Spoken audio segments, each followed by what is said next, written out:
Beppe Severnini, sei qui più o meno dal 1970 in Sardegna per vacanza e per le tue giornate di tranquillità. Che cosa è cambiato sotto il profilo del prodotto turistico in Sardegna, se è cambiato qualcosa? Devo correggerti perché oltre alla vacanza e la tranquillità e la scrittura, perché credo che metà dei miei libri li ho scritti in Sardegna e in Gallura, e io ho portato qua il teatro, la televisione, i viaggi, le conferenze, sono stato davvero non dico dappertutto, ma quasi, dal 73, questo è stato il mio primo anno in Sardegna, quindi la conosco molto bene in tanti modi. Come è cambiato il prodotto turistico?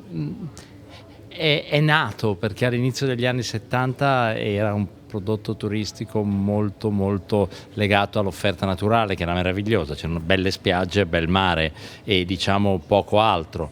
Adesso dal posto dove siamo, da questo aeroporto, alle strade, all'offerta turistica come hotel, bed and breakfast, ristoranti, è cambiato molto. Molto si potrebbe ancora fare, però diciamo mi è piaciuto molto di quello che è stato fatto e mi è piaciuto anche quello che non è stato fatto, cioè difficile capirlo vivendo qui, ma per chi gira spesso in Italia, per esempio come me, vede che ci sono stati commessi degli errori purtroppo irreparabili in molte regioni che hanno una natura bellissima affacciata al mare. Ecco, in Sardegna è andata meno peggio che altrove, anzi meglio.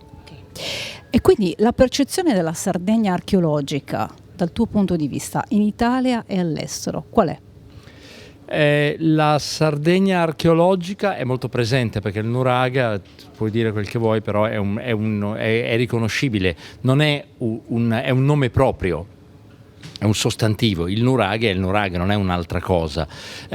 Quello che forse sarebbe necessario a questo punto è trovare una narrazione insieme alle immagini e all'esperienza e anche una semplificazione. Il fatto di averne così tanti, parliamo di migliaia, cosa che la gente non sa, quando devi presentare un prodotto esiste anche un'inflazione dello stupore, uno dice ma com'è possibile? Ecco, ci sono alcuni casi in cui secondo me sarebbe bene concentrare l'offerta. Questo vale per i nuraghi, vale per i giganti di Monteprana per esempio, e altre cose. Ci sono cose straordinarie, però bisogna concentrarsi lì. Cioè io credo, pensate a quello che è stato fatto con i bronzi di Riace, che sono due statue del V secolo a.C., è stato un fenomeno, poi dopo non sfruttato adeguatamente, ma veramente ha fatto parlare il mondo.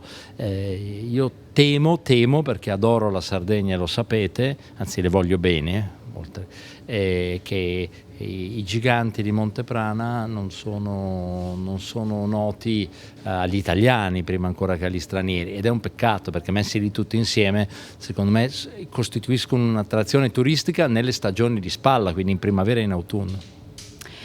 Abbiamo oggi inaugurato una mostra che mette in evidenza cosa la tecnologia può fare per valorizzare e divulgare il nostro patrimonio archeologico. Tu hai visitato questa mostra, oltre all'effetto che produce un virtual tour, quindi di stimolo, no? Per invitare, incentivare il turista alla visita. Questi prodotti secondo te riescono anche a svilire il concetto stesso della cultura? Cioè la semplificazione del racconto virtuale aiuta o in qualche modo distrugge il racconto e l'emozione che può essere invece l'esperienza diretta?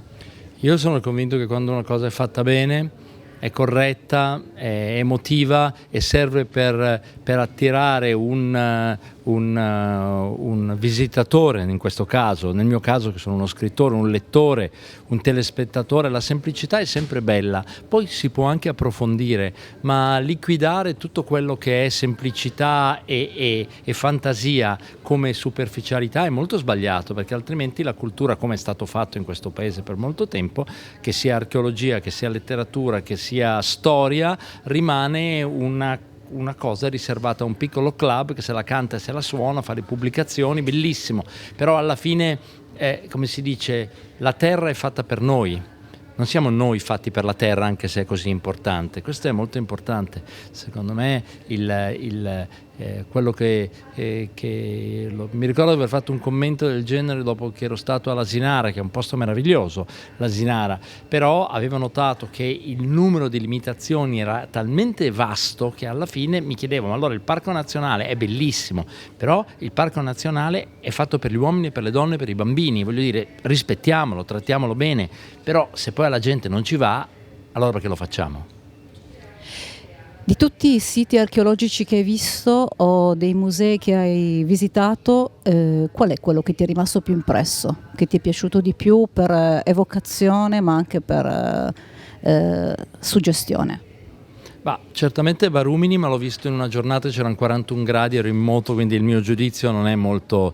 Tarros secondo me è formidabile per la posizione geografica, e poi ogni tanto mi capita di prendere qualche stradina, vedo un cartello nuraghe, ancora adesso lo faccio, trovo un nuraghe e sono lì da solo e capisco che magari non c'è stato nessuno per tutta la settimana. Questi non so neanche, potrei farti alcuni nomi, ma non è quello il punto.